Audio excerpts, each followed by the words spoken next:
What's good, peeps? It's your boy Hes Pete bringing you another dosage of positive vibes.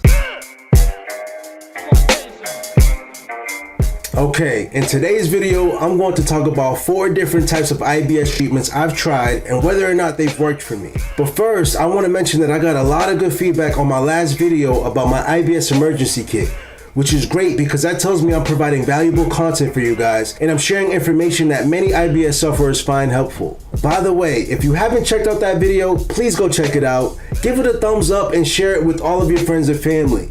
Help me spread awareness about irritable bowel syndrome while spreading positive vibes at the same time, baby. Okay, now before I talk about the 4 different types of IBS treatments I've tried, what's important for me to mention is that this video should not be mistaken for medical advice. I know a lot of you are like, duh, Hes. Well, I have to say that to cover my behind. You never know who is listening to me rhyme. Could be a doctor, a lawyer, an expert. I have to be meticulous like Dexter. But chill, I'm only cereal when I eat cereal. And I got IBS because of some kind of bacterial infection where IBS is no detection. Invisible illness in my intestines. I reckon I will be at its beckon. Call and I will do in a second. Oh. And I should also mention that what might work for me might not work for you. And vice versa. What might work for you might not necessarily work for me. One major thing that I've learned throughout my IBS experience when it comes to finding relief is that trial and error is the only strategy that works. It's unfortunate, but it's true. One of the treatments I've tried for my IBS was an antispasmodic that was prescribed to me, and it's called dicyclomine. It's specifically for those who suffer from irritable bowel syndrome, and it helps reduce stomach cramps by relaxing the muscles in the stomach and intestines. I stopped taking this medication a long time ago because personally, it just didn't fulfill its purpose.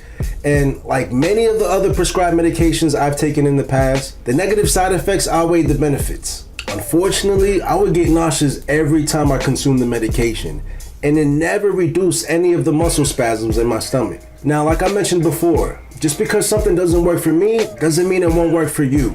If you've never tried dicyclomine but want to know if it's a good option, then consult your doctor about it and definitely do the research necessary. Again, I'm just sharing certain treatments I've tried and whether or not they've worked for me.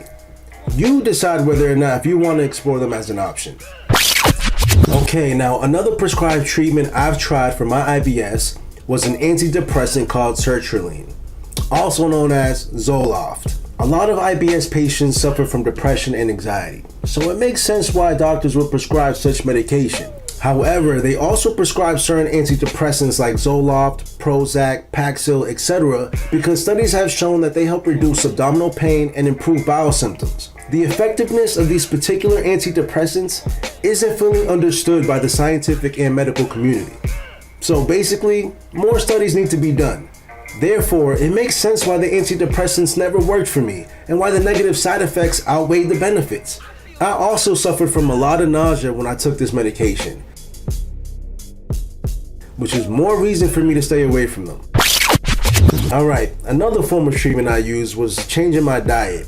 When I first got diagnosed with IBS, I started off with the low FODMAP diet. For those who don't know, FODMAP stands for fermentable oligosaccharides, disaccharides, monosaccharides, and polyols, which in other words are specific carbohydrates that are very hard to digest. The purpose of this diet is to reduce the number of carbs that are hard to digest because they tend to ferment in the gut, which can lead to a world of issues like constipation and diarrhea, bloating, nausea, so on and so forth. To some extent, I still stick to this diet because it's been one of the most effective in managing my symptoms, specifically because it's so restrictive. However, it's not 100% perfect for me because my IBS still gets triggered by some of the safe foods that are on the low FODMAP list. That just goes to show that I still have to be very cautious and aware of what I put in my body.